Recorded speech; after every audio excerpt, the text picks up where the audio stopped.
Hello everyone, welcome back to Crisilo knowledge. और आज हम बात कर रहे हैं ईपीएफओ की एमसीक्यू सीरीज चल रही है हमारी, जिसमें हम पहले कंसेप्ट को देखते हैं, उसके बाद हम एमसीक्यूज़ देखते हैं। ठीक है, एमसीक्यूज़ कैसे रहेंगे? हमारे पीवाईक्यू बेस्ड रहेंगे।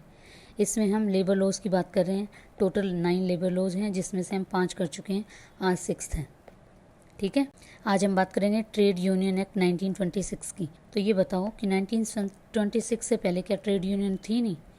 और 1920 में कौन सी ट्रेड यूनियन बनी थी, उसको कमेंट सेक्शन में आप मेंशन करो, जिसके लाला लाजपत राय प्रेसिडेंट थे। ठीक है, तो सबसे पहले हमें ये पता होना चाहिए कि ट्रेड यूनियन एक्ट आया क्यों।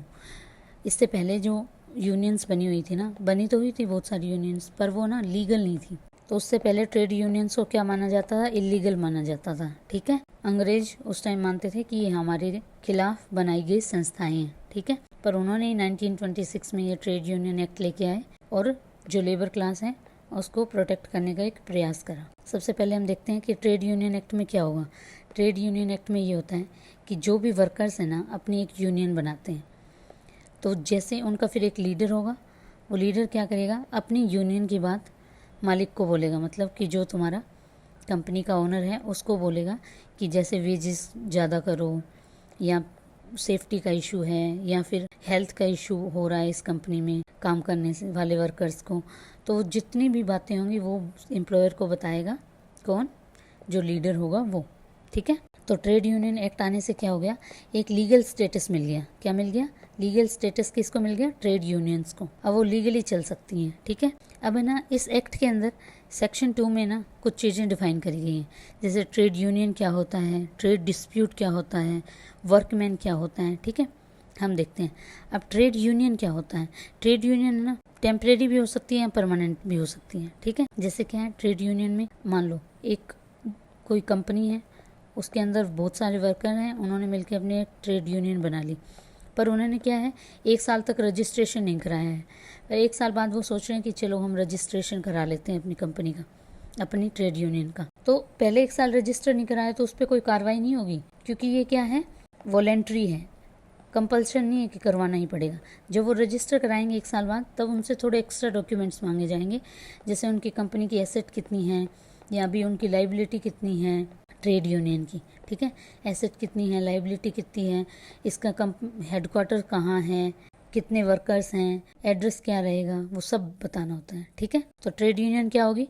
टेम्परेरी भी हो सकती है, परमानेंट भी हो सकती है। किस किस को कवर करेगी ये? जो वर्कर हैं और एम्प्लॉयर को करेगी, वर्कर वर्कर को करेगी, या एम्प्लॉयर एम्प्लॉयर को करेगी। ठीक है, पर ट्रेड यूनियन को अपने पर्सनल फायदे के लिए मेंबर्स यूज नहीं कर सकते हैं। ठीक है, ट्रेड डिस्प्यूट क्या होता है? डिस्प्यूट क्या है? डिस्प्यूट में कौन कौन से आ जाएंगे? एम्प्लॉयमेंट और नॉन एम्प्लॉयमेंट वाले डिस्प्यूट आ जाएंगे। इसमें क्या है, वेजेस इंक्रीज कराने के लिए, आवर्स कम कराने के लिए, वो वाले डिस्प्यूट भी आ जाएंगे। इसमें कंडीशन सही करवाने के लिए लेबर क्लास की, कि जैसे क्या है, वॉशरूम अच्छे नहीं बने हुए हैं, या पानी पीने का साफ़ नहीं है, या जहाँ पे मिट्टी वाला धूल मिट्टी वाला काम है वहाँ पे क्या है, अच्छे से इक्विपमेंट्स नहीं मिले हुए हैं कि फेस को कवर कर सकें। जहाँ भी काम कर रहे हैं मतलब सेफ्टी नहीं है तो उसके लिए, या छुट्टियाँ नहीं मिल रही हैं, एक्सप्लॉयटेशन हो रहा है, तो उस सब पे ये सारे डिस्प्यूट इसमें कवर हो जाएंगे। किस किस के बीच में डिस्प्यूट? एम्प्लॉयर या एम्प्लॉय के बीच में, या एम्प्लॉय के बीच में जो डिस्प्यूट होगा वो ट्रेड यूनियन आपस में मिलकर सुलझा लेंगे। फिर इसमें बात करता है वर्कमैन की। वर्कमैन क्या है? कोई भी जो इंसान, कोई भी ऐसा बंदा जो कि एम्प्लॉयड है, कौन कौन सी इंडस्ट्री में, मैनुअल इंडस्ट्री हो या नॉन मैनुअल वर्कर्स हो। Non manual work, skill, clerical, technical, supervisory किस टाइप पे? मैनुअल टाइप पे। ठीक है, कौन कौन सा इंक्लूड नहीं होगा? जो मैनेजेरियल या एडमिनिस्ट्रेटिव जो स्टाफ है वो इंक्लूड नहीं होगा इसमें। फिर आता है सुपरवाइजर, जो कि मैनुअल काम में इंगेज नहीं है, वो इंक्लूड नहीं होगा। ये दोनों इंक्लूड नहीं होते हैं। फिर इसमें ना 2-3 चीज़ें और भी डिफाइन करी हुई है। एक तो एग्जीक्यूटिव मतलब जो मैनेजिंग अफेयर्स को देखते हैं। फिर एक होता है ऑफिस बियरर क्या होता है? जो ट्रेड यूनियन होती है ना, उसके अंदर कुछ एग्जीक्यूटिव को इसका हेड बना दिया जाता है। हेड किस तरीके से? कि वो इसको सुपरवाइज करेंगे।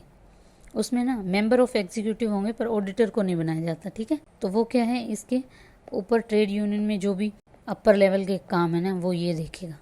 कब मीटिंग करानी है, कैसे करानी है, कोई इशू हो रहा है तो कहाँ लेके जाना है, क्या करना है, वो सब इसमें आ जाएगा। ऑफिस बियरर का काम होगा। एम्प्लॉयर कौन है? Person who employees workman. जो वर्कर्स को एम्प्लॉय कर रहा है वो एम्प्लॉयर है। फिर इसमें की फीचर्स देखते हैं। सबसे पहले आपको पता होना चाहिए कि ट्रेड यूनियन को रजिस्टर कराने के लिए कोई कंपल्शन नहीं होती, वॉलेंट्री होती है। ठीक है, तुम्हारा मन है तो रजिस्टर करवा लो, नहीं मन है तो रजिस्टर मत करवाओ, कोई कंपल्शन नहीं है तुम पे। तो ये क्वेश्चन पूछ लेते हैं, याद रखना इसको। तो एक रजिस्ट्रार अपॉइंट होता है, कौन अपॉइंट करता है उसे?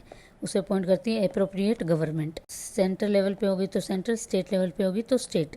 ठीक है, जब तुम कभी भी अपनी जो ट्रेड यूनियन है उसको रजिस्टर कराने जाओगे तो वो रजिस्ट्रार के पास जाओगे। ठीक है, वो आपसे बहुत सारे डॉक्यूमेंट्स वगैरह मांगेगा, ट्रेड यूनियन बनाने के लिए चीज़ें चाहिए, वो सब दिखानी पड़ती है उसको। ठीक है, फिर आपको लीगल स्टेटस मिल जाता है। अब लीगल स्टेटस मिलने के लिए भी क्राइटेरिया होता है। ट्रेड यूनियन तो आप 7 मेंबर पे बना सकते हो। ठीक है, किसी कंपनी में 7 मेंबर हैं तो वो अपना एक ट्रेड यूनियन बना सकते हैं, मिनिमम तो ये। फिर क्या होता है, लीगल स्टेटस मिलने के लिए उससे क्या है, जितने भी वर्कर्स हैं, मान लो 500 वर्कर हैं तो उसका 10%। ठीक है, 50 लोग, जब 50 लोग आ जाएंगे तब उसको लीगल स्टेटस मिल जाएगा, या फिर 100। इन दोनों में से जो मिनिमम होगा, या तो 10% ले लो या फिर मिनिमम 100 ले लो। जो इनमें से मिनिमम वाला इंक्लूड हो जाएगा उसको लीगल स्टेटस मिल जाएगा। ठीक है, ठीक है, ये बात आपको क्लियर हुई। इसका एक MCQ देखेंगे ना तो एक आपको अच्छे से समझ में आएगा। मैंने बहुत बढ़िया MCQ डाला है, PYQ है वो 2023 का ही। फिर इसमें ना सिविल राइट्स भी मिले होते हैं जो वर्कर्स हैं उनको, ट्रेड यूनियन है उसको, और उनको क्रिमिनल चार्जेस से भी थोड़ी राहत होती है अगर वो पीसफुल प्रोटेस्ट कर रहे हैं तो। ठीक है, फिर ऑफिस बियरर जो होगा उसके बारे में देखते हैं। तो जो है ना, जितने भी मतलब अगर हम मान लो 15 ऑफिस बियरर रख रहे हैं तो उसमें से हाफ मस्ट भी इंगेज होने चाहिए इंडस्ट्री में। ठीक है, ये नहीं है कि वो इंडस्ट्री से उनका कुछ लेना देना ही नहीं है। 15 में से मतलब मानो 8 लोगों को तो इंडस्ट्रियल काम से इंगेज होना चाहिए, मतलब उस कंपनी में कहीं ना कहीं कुछ काम करते हुए होना चाहिए। ठीक है, 1/3 कितना हो गया, 33%। या फिर 5 आउटसाइडर, जो इनमें से कम होगा वो वाला काउंट करेंगे, उसको हम क्या बना सकते हैं, ऑफिस बियरर बना सकते हैं। कौन से ऑफिस बियरर को निकाल सकता है या डिस्क्वालीफाई करा जा सकता है? जब वो 18 साल का नहीं है, 18 से कम है तो उसको निकाल देंगे, अनसाउंड माइंड का है तो उसे निकाल देंगे। फिर हम बात करते हैं फंड ऑफ यूनियन की। अब क्या होता है, जो ट्रेड यूनियन है ना अपना एक फ़ंड बनाती है। फ़ंड किस लिए? एक एडमिनिस्ट्रेशन के लिए, मतलब उसमें ट्रेड यूनियन को चलने के लिए भी तो चाहिए ना। फिर वेलफेयर के लिए, एजुकेशन के लिए, स्ट्राइक के लिए, डिस्प्यूट के लिए, ये अपना जनरल फंड बना सकते हैं। फिर एक होता है पॉलिटिकल फंड, वो क्या है, कंपल्सरी नहीं है, वो वॉलेंट्री होता है। अगर किसी पॉलिटिकल पार्टी के लिए आपकी संस्था को कुछ पैसे इकट्ठे करने हैं तो आप फंड इकट्ठा कर सकते हैं, पर ये है ना कंपल्सन नहीं है, ये याद रखना। फिर इसमें रिटर्न सबमिट करना होता है रजिस्ट्रार को। ठीक है, एनुअल रिटर्न कि क्या प्रोग्रेस रही तुम्हारी ट्रेड यूनियन की, क्या करा, कितना पैसा कमाया है, कुछ भी कितना फंड करा इकट्ठा, वो सब बताना होता है। फिर आता है रिकॉग्निशन। देखो, जो ये ट्रेड यूनियन है ना, इसमें क्या है, रजिस्ट्रेशन होता है ना कि रिकॉग्निशन। ठीक है, रिकॉग्निशन नहीं होता है इस एक्ट में। रिकॉग्निशन एक अलग एक्ट होता है, ID एक्ट 1947, उसमें क्या होता है, रिकॉग्निशन होता है। ठीक है, ये पॉइंट याद रखना, पूछ लेते हैं कि ट्रेड यूनियन एक्ट में क्या होता है, रिकॉग्निशन होता है क्या, नहीं होता। ठीक है, अब ट्रेड यूनियन एक्ट की स्ट्रेंथ क्या है, लीगल प्रोटेक्शन देता है यूनियन को। ठीक है, प्रोवाइड करता है corporate status and legal identity, immunity देता है सिविल और क्रिमिनल की, मतलब पीसफुल प्रोटेस्ट करने का राइट देता है। इनकरेज करता है कलेक्टिव बार्गेनिंग को। ठीक है, बार्गेनिंग करेंगे मतलब कि आपस में मिलके सारे वर्क पैसे बढ़वा लेंगे, अपने सेफ्टी के लिए इक्विपमेंट्स मंगवा लेंगे। ठीक है, वो सब आ जाएंगे इसमें। लिमिटेशन क्या है, तो ये ओनली रजिस्टर करता है, रिकॉग्नाइज नहीं करता है। ठीक है, फिर क्या होता है, बहुत सारी यूनियन बन जाती हैं, उनमें आपस में ही राइवलरी हो जाती है, ये भी एक प्रॉब्लम है। अब राइवलरी नहीं होनी चाहिए ना, वो तो एक अपना काम निकलवाना है, अपने पैसे बढ़वाने हैं, उसके लिए बनाई गई है, पर ये आपस में ही राइवलरी क्रिएट कर लेते हैं, तो ये गलत है, ये लिमिटेशन है इसकी। इन्फोर्समेंट मशीनरीज जो हैं वो बहुत ही ज़्यादा वीक हैं, और इसमें क्या है, फंड मिसयूज़ भी हो जाता है, जो पॉलिटिकल पार्टी वगैरह को देते हैं ना, मिसयूज़ ऑफ फंड ज़्यादा रहता है इसमें, तो ये सारी इसकी लिमिटेशंस हैं। अब हम बात करते हैं MCQs की। तो हमारा फर्स्ट ये ना, जो अभी मैं MCQs आपको बता रही हूँ, ये सारे के सारे PYQs हैं। चलिए अब हम MCQs की बात करते हैं। ये सारे ना PYQ हैं, ये 2023 के हैं, ज़्यादा दूर जाने की ज़रूरत नहीं है। अब हम बात करते हैं MCQs की। ये ना PYQs हैं। ठीक है, सबसे पहला क्या है, registration of trade union of workers under the trade union act is compulsory है या ऑप्शनल है, तो क्या है, ऑप्शनल है। वॉलेंट्री है, करवाना चाहो तो करवाओ, नहीं करवाना चाहो तो मत करवाओ, ऑप्शनल है। ठीक है, ये आंसर हो गया इसका, 2023 का PYQ है ये। फिर आता है ये एक राइट टू स्ट्राइक वाला क्वेश्चन है। राइट टू स्ट्राइक क्या है, फंडामेंटल राइट है या फिर स्टैट्यूटरी राइट है? तो ये एक तरीके का स्टैट्यूटरी राइट है, फंडामेंटल राइट नहीं है, याद रखना है, ठीक है। तो इसका आंसर हो गया बी, PYQ है ये बहुत अच्छा क्वेश्चन है। देखो सपोज देयर आर 5, ये 5 ट्रेड यूनियंस हैं जिनको नाम दिया हुआ है ABCDE, ठीक है। इसमें क्या है 1100 वर्कर्स हैं, ठीक है। तो the membership strength of each union, अब इसमें 1100 वर्कर्स हैं कंपनी के अंदर, उसमें से ट्रेड यूनियन में इतने इतने लोग काम कर रहे हैं, ठीक है। मतलब ट्रेड यूनियन का पार्ट इतने लोग हैं।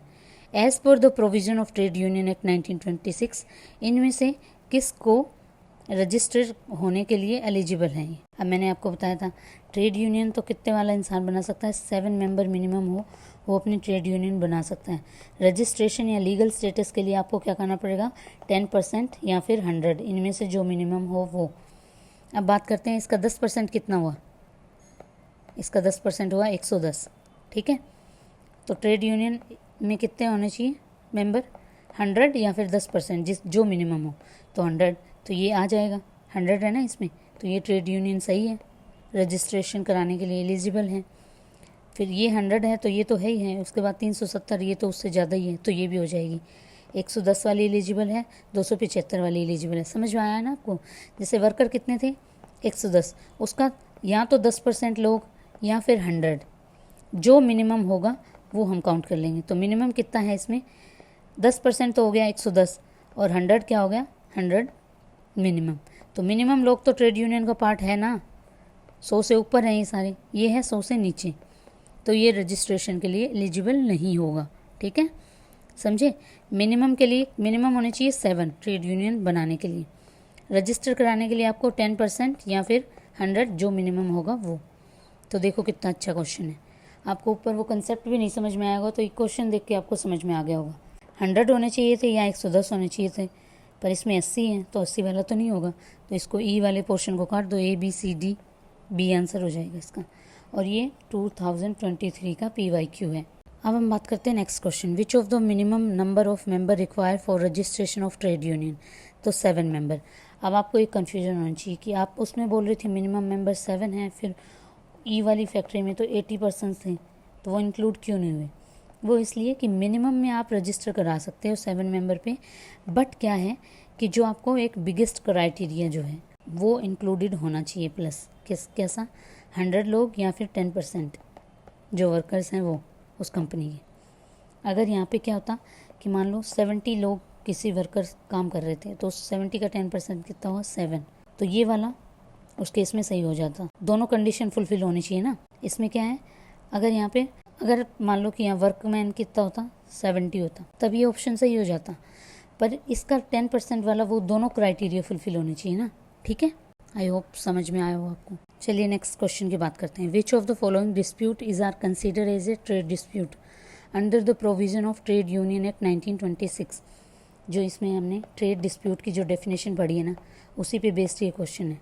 तो इसने पूछा कि ट्रेड डिस्प्यूट किसको माना है 1926 के अंडर, तो एम्प्लॉयमेंट और नॉन एम्प्लॉयमेंट के बीच में जो है उसको माना है, कंडीशन ऑफ लेबर ये भी माना है, तो तीनों हैं।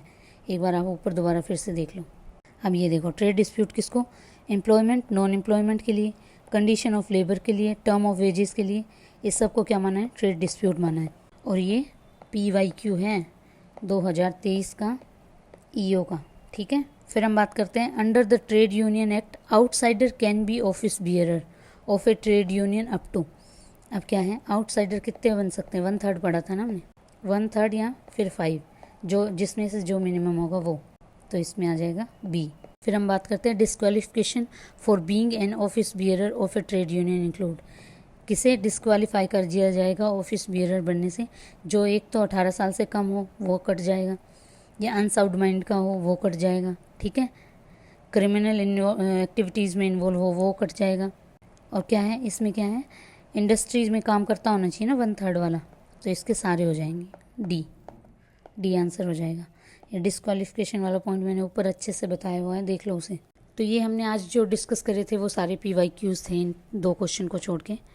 तो आपको एक इस एक्ट से कैसे क्वेश्चन पूछे जाते हैं इसका लेवल भी पता चल गया होगा। तो इसी हिसाब से हमें एक्ट पढ़ने हैं और इसी हिसाब से मैंने आपको ये एक्ट पढ़ाया है। तो आई होप आपको ये वीडियोस पसंद आ रही होंगी। अगर पसंद आ रही है तो आप अपना रिव्यू दे सकते हैं कमेंट सेक्शन में। अगर पसंद नहीं भी आ रही है तो सजेशंस दे सकते हैं। Thank you.